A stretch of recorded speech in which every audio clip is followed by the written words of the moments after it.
So, hello and welcome back to the Potted RV. If you're new here, welcome. That was not the smartest thing for me to do. Anyway, this video is going to be on quick pickles or refrigerator pickles. I've always known them as refrigerator pickles. They're pretty much the same thing. These are my son's favorite pickles. We're going to do my recipe, which is a variant of my family recipe that I grew up with, but it's a little bit different than the one I grew up with. I can get this knife up underneath. You don't want to use iodized salt, so I have sea salt I specifically had to buy more of because I'm running out of. So I'm trying to get this off. You'll need salt. You'll need water, white distilled vinegar. Obviously pickles, I'm using mini cucumbers because my cucumbers are not, they're not ready yet. You'll need dill flowers or dill seeds. I went ahead and cut the dill flowers from my dill outside because it's pretty much ready. 1 onion, and I'm doing mine in a half-gallon mason jar. Traditionally, I don't do them in quite this large, but this is what I have on hand at the moment. So this is what I've been doing them in. So we're going to do this in layers.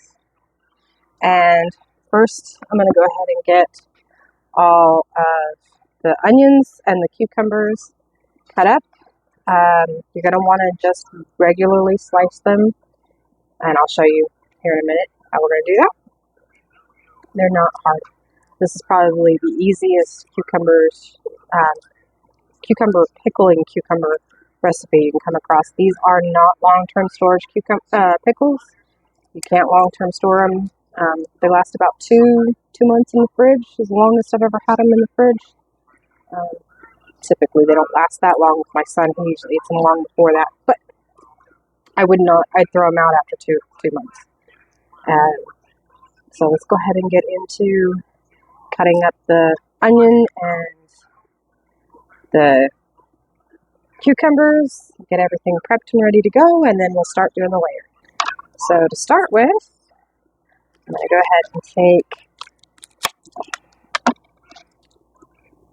the root part of the onion off, and then we're going to top the onion.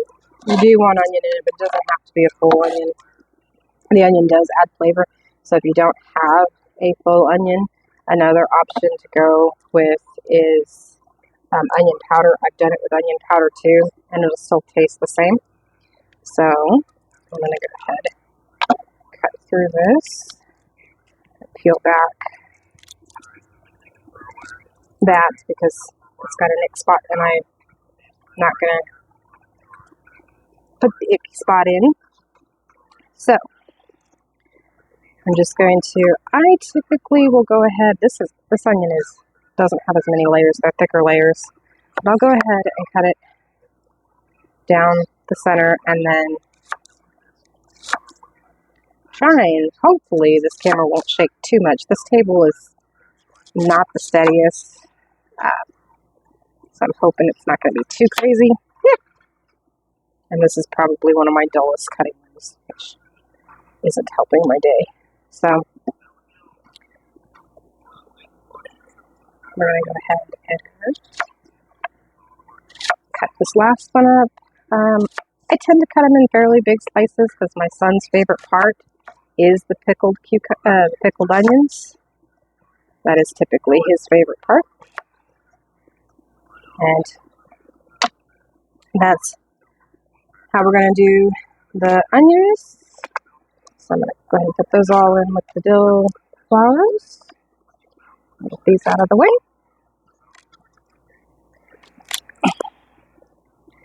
And I have a little piece of the skin I didn't notice. Right. And then, like I said, I have pretty much standard, these are mini cucumbers. I did purchase these at the store, and They are Yuki Farms. And it's because mine are not ready yet that I purchased these at the store. I go ahead and I take the edge off. The mini ones I don't peel. If you're using straight 8 cucumbers, which this works really well with, you want to peel them mostly.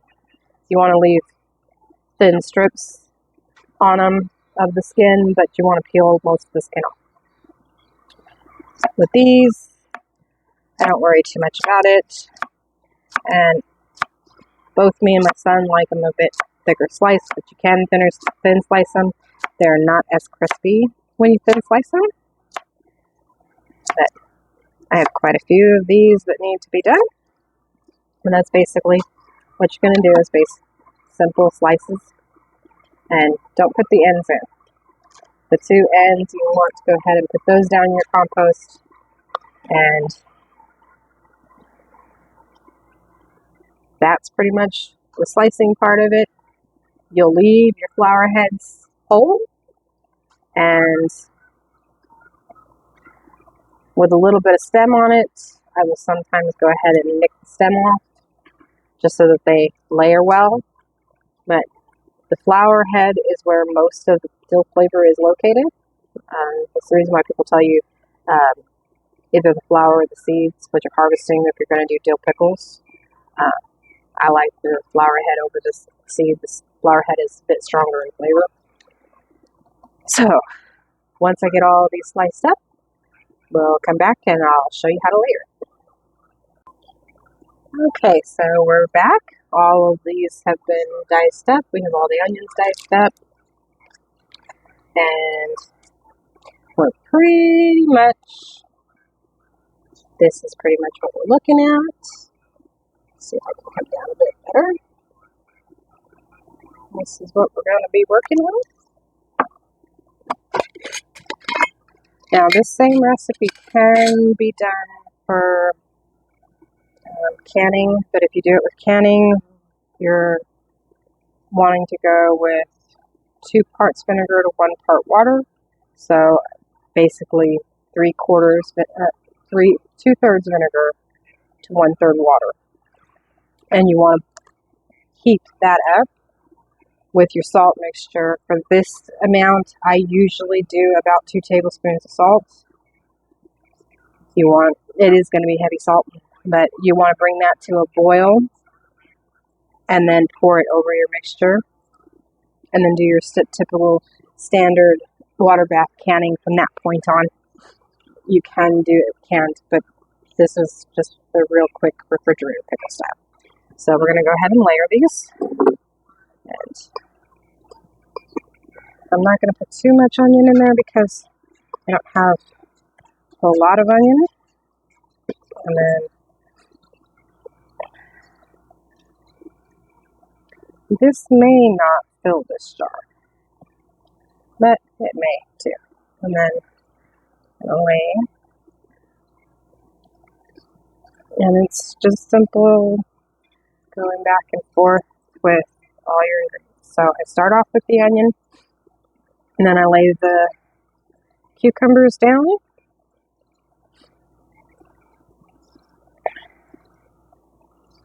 And then I come in with the dill flour. This one is a bit thicker. And just drop it in. It doesn't matter if it's upright. You do want it kind of centered so that everything flattens right.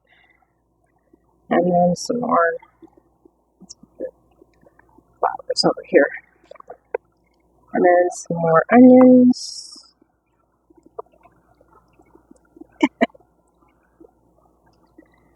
And more onions.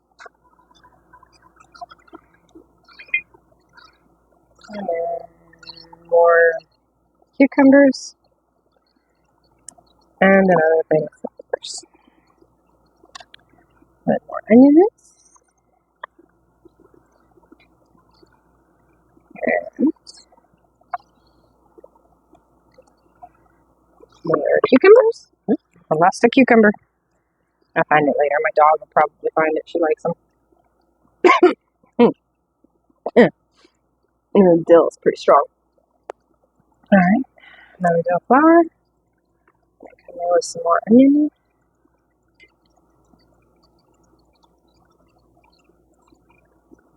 And that's basically what we're going to do. We're going to fill the jar to the very tippy top.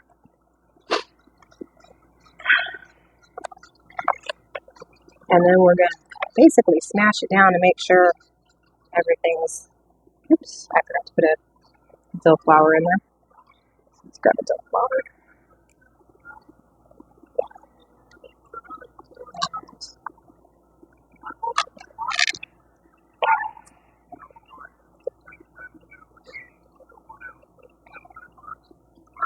This does not matter what kind of cucumber you're using. If you're going to can it, pickling cucumbers hold up best, but it doesn't matter when you're just doing the refrigerator pickles. So,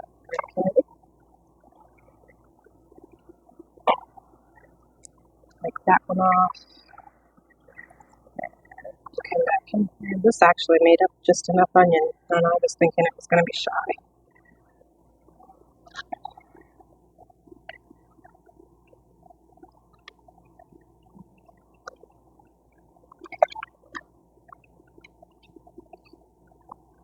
It's one of the easiest ways to do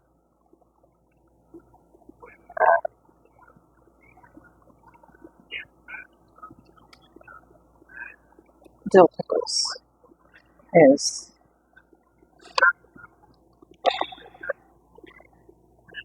by a little bit of dill flour, some onions, some cucumbers, some salt, some vinegar, and a little bit of water. And that's really all you need.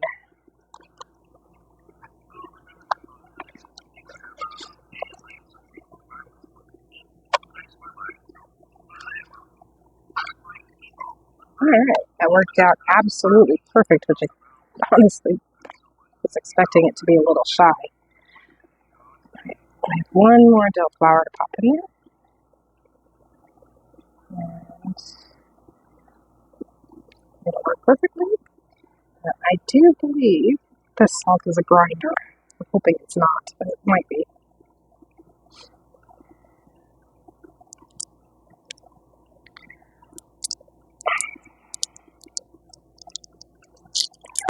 Okay, it is a refillable grinder, but I don't want it to be ground.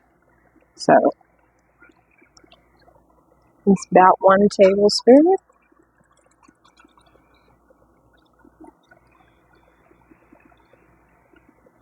And about 2 tablespoons.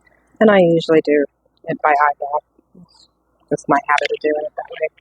And I use sea salt for a lot of things, but one of the big things I use it for is for canning. I use canning salt sometimes too, but mostly sea salt works just as well. You just don't want to use anything iodized salt. So I'm going to fill the jar up with vinegar first, and we're going to fill it up about 3/4 of the way full. You can do it half if you don't like a real strong vinegary taste. My son does, so we're going to do it 2/3 of the way full. And then we'll add water once we get about 2/3 of the way full.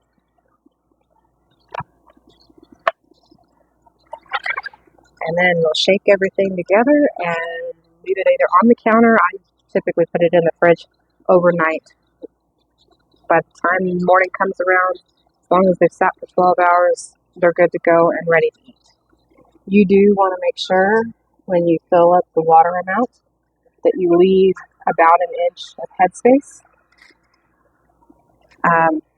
You want it to be able to breathe a little bit. So I'm going to go ahead and put the lid on. I don't have an issue with these lids. I'm going to tighten it down, and because basically everything's layered right now. It's vinegar down to about here, the salt is intermixed into it, and then the water's up here. So basically they're sitting on top of each other. So You're going to turn it upside down. And this is it's not shake the camera. This is the reason why you want to have a little bit of headspace. And once it's shaken down,